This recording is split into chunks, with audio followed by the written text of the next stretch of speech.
Baik ya, Assalamualaikum warahmatullahi wabarakatuh. Kita lanjutkan ya perkuliahan kelas Selves kita di hukum pidana khusus ya. Saat ini kita masuk di pertemuan yang ke-9 ya untuk tindak pidana khusus ya. Di sini materi yang akan Ibu bawakan itu adalah eh, tentang tindak pidana dan transaksi elektronik ya, atau kita biasa kenal dengan cybercrime ya. Nah, eh, sebelumnya ya materi terdahulu yaitu tentang tindak pidana ekonomi yang sudah ada di beberapa eh, modul materi ya, di materi Ibu yang sudah share di portal ya.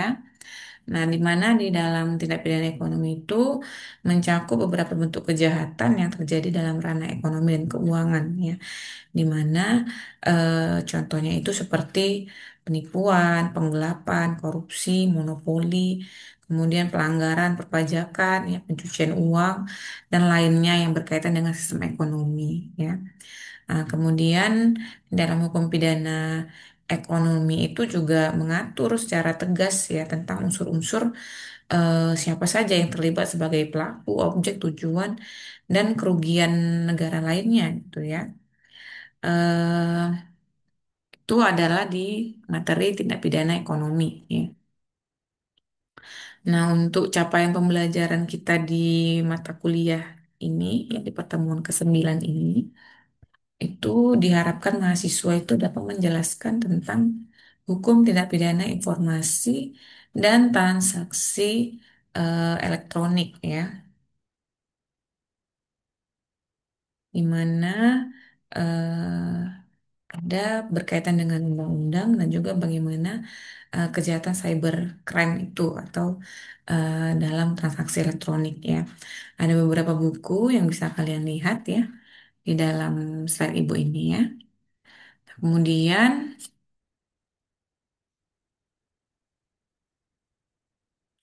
ada terkait dengan pengertian hukum tindak pidana informasi dan transaksi elektronik ya.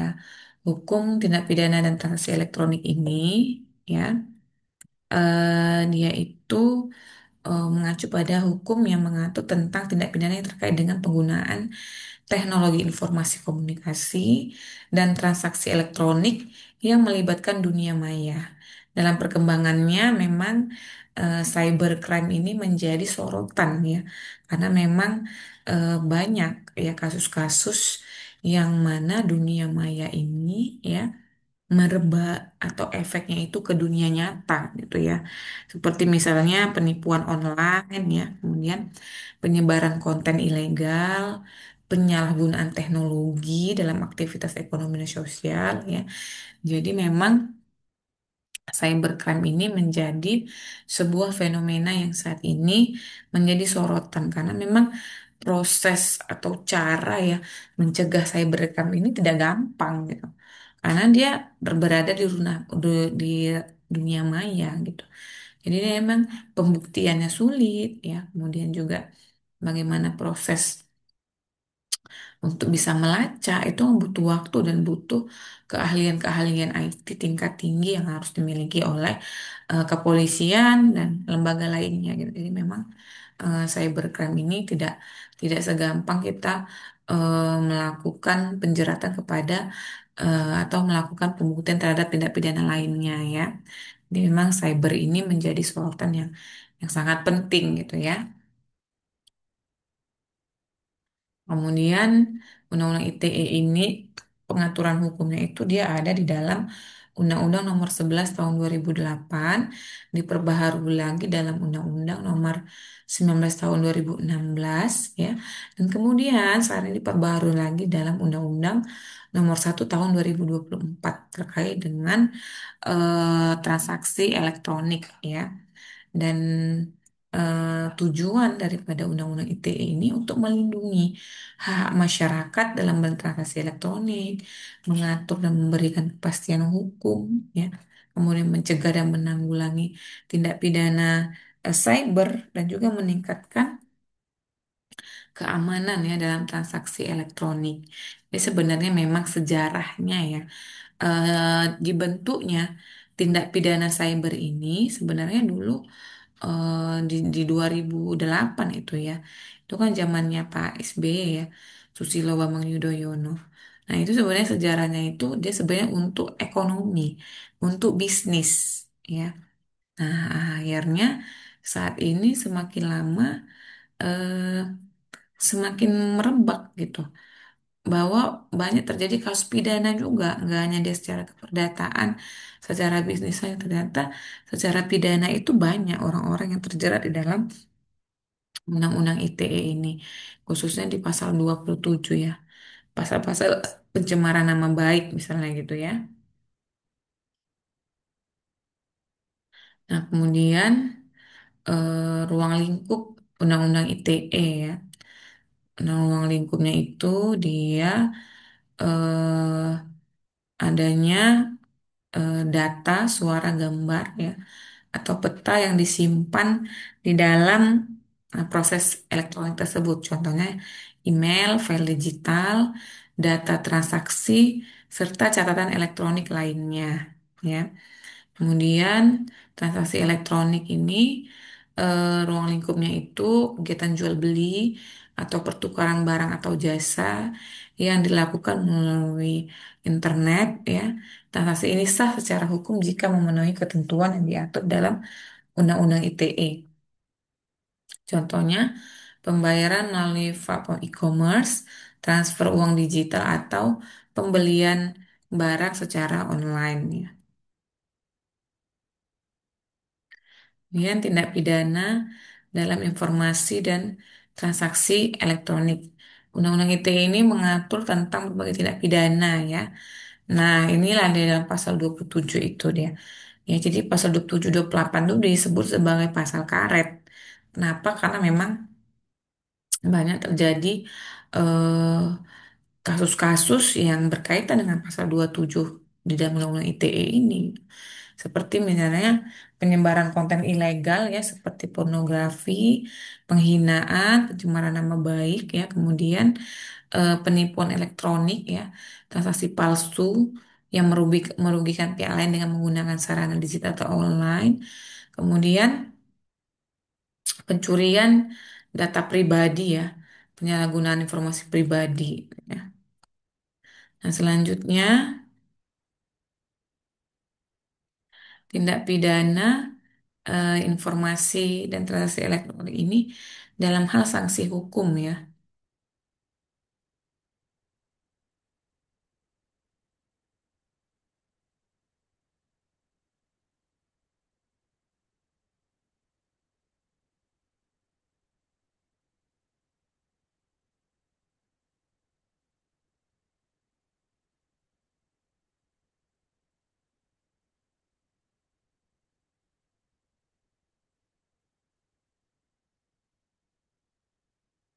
Dalam hal sanksi itu di pasal 27 dikatakan bahwa eh, pencemaran nama baik ya, kemudian mengedarkan atau menyebarkan konten pornografi ya. Kemudian penipuan elektronik ya, ini pasal 28, penyalahgunaan data pribadi ini pada pasal 26 ya. Dan selanjutnya akses ilegal pada pasal 30. Kemudian sanksi pidana nih dalam Undang-Undang ITE. Jadi yang saya sebut tadi ya, pasal-pasal karet itu dia ada di pasal 27 dan pasal 28. Kenapa? Karena memang banyak terjerat khususnya pada masa pemilihan umum ya. Banyak sekali pencemaran nama baik atau penyebaran berita hoaks ya, berita palsu ya. Kemudian juga misalnya berkaitan dengan eh, konten-konten yang tidak pantas ya ketika dalam pemilu. Memang pada pasal 27 ini banyak menjerat tidak hanya orang biasa, bahkan waktu itu para elit politik juga terkena ya pada pasal 27 ini ya. Khususnya pada pasal pencemaran nama baik ya. Kemudian pada akses ilegal ini juga ya. banyak situs web itu yang mengupload hal-hal yang memang sebenarnya tidak dibolehkan untuk di-share atau seperti hacking atau cracking ya, yang dia bisa menghack. Nah, sanksi ya, sanksi pidana dalam Undang-Undang ITE ya, yaitu pidana penjara di mana pidana penjara ini ya dapat dijatuhi hukuman penjara dengan durasi tertentu yang berkisar antara beberapa bulan ya hingga bertahun-tahun. Kemudian pidana denda ya.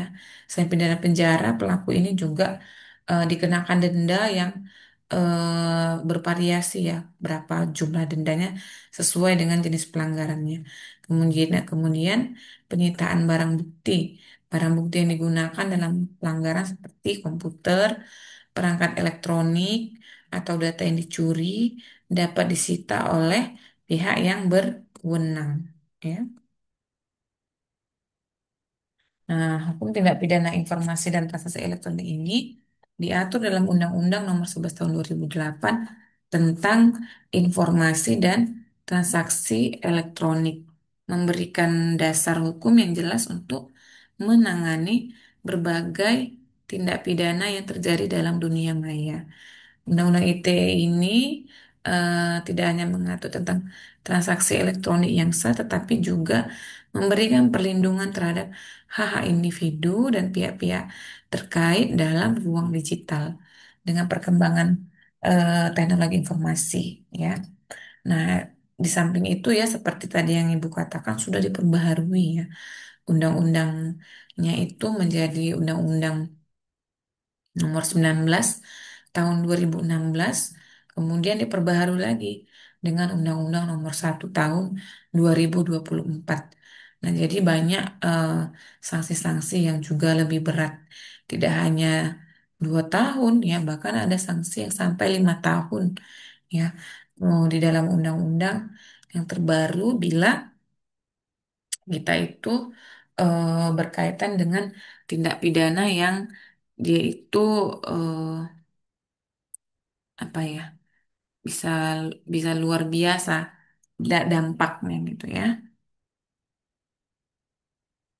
Nah, kemudian ini ada beberapa pertanyaan ya. Apa saja yang menjadi bentuk tindak pidana yang diatur dalam Undang-Undang ITE ya dan bagaimana dampaknya dalam dunia maya. Kemudian jelaskan tujuan dan ruang lingkup Undang-Undang 11 2008 dan bagaimana mekanisme pemberian sanksi pidana dalam Undang-Undang ITE.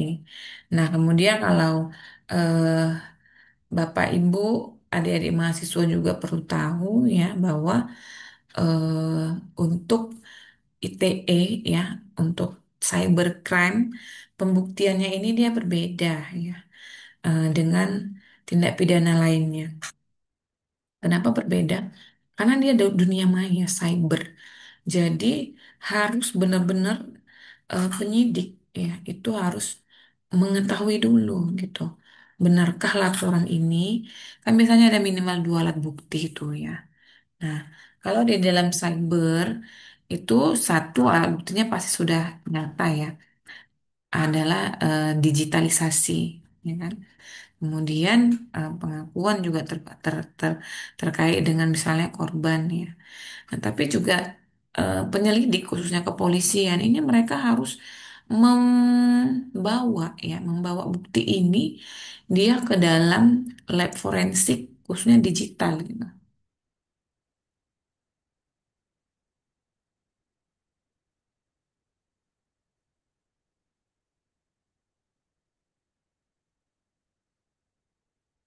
Khususnya digital. Kenapa? Karena memang eh, tidak tidak bisa gitu.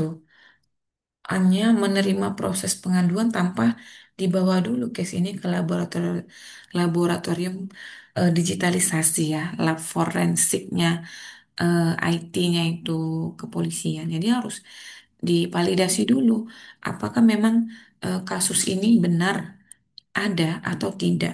Ya, jadi kalau memang misalnya terjadi penipuan ya, penipuan misalnya investasi bodong, maka polisi harus dulu melihat benarkah ada investasi bodong, di mana keberadaannya, di mana servernya gitu ya, di mana hal-hal yang berkaitan dengan ini gitu ya, dengan investasi bodong ini. Jadi polisi harus melihat dulu secara laboratorium forensik kepolisiannya. Mengapa begitu? Ya seperti itu gitu. Jadi bisa sah. Kalau tidak nanti ya dianggap ini sebagai hanya laporan yang palsu. Ya, jadi validasi itu perlu. Nah, kemudian pembuktiannya juga tidak sampai di situ. Harus ditemukan dulu servernya di mana, maintenance-nya di mana, ya. Kemudian pelakunya ini dari mana. Nah, harus dilihat tuh akun-akun yang tertera di dalam penemuan-penemuan laboratorium forensik tadi gitu. Jadi harus dilacak benar-benar secara digitalisasi, ya, apakah memang ada atau tidak, ya, ada atau tidak terjadi penyalahgunaan cyber ini, ya. Nah, kemudian juga prosesnya di kepolisian ketika misalnya sudah dapat, maka akan dilihat dulu lokus dan tempus deliktinya, di mana tempat, di mana waktu itu kan berbeda ya. Karena bisa saja case-nya itu terjadi di Surabaya, ya, ternyata pelakunya itu berada di Jakarta misalnya. Nah, itu juga harus diselidiki lokus tempus delikti daripada eh, kejahatan cyber ini. Nah, jadi memang proses pembuktian ya, pelaporan di dalam tindak pidana cyber ini tidak mudah ya. Harus benar-benar polisi khususnya laboratorium forensik digitalnya itu bekerja sesuai dengan prosedur yang ada ya. Mungkin demikian saja ya dari Ibu untuk materi tindak pidana cyber ya atau ITE ini.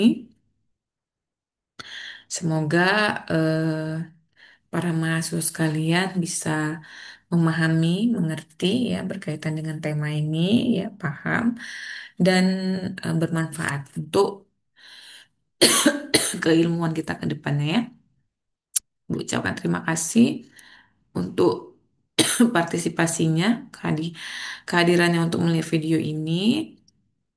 Maka Ibu tutup ya untuk video pembelajaran tindak pidana cyber ini dengan mengucapkan Assalamualaikum warahmatullahi wabarakatuh. Terima kasih, Bu akhirin ya.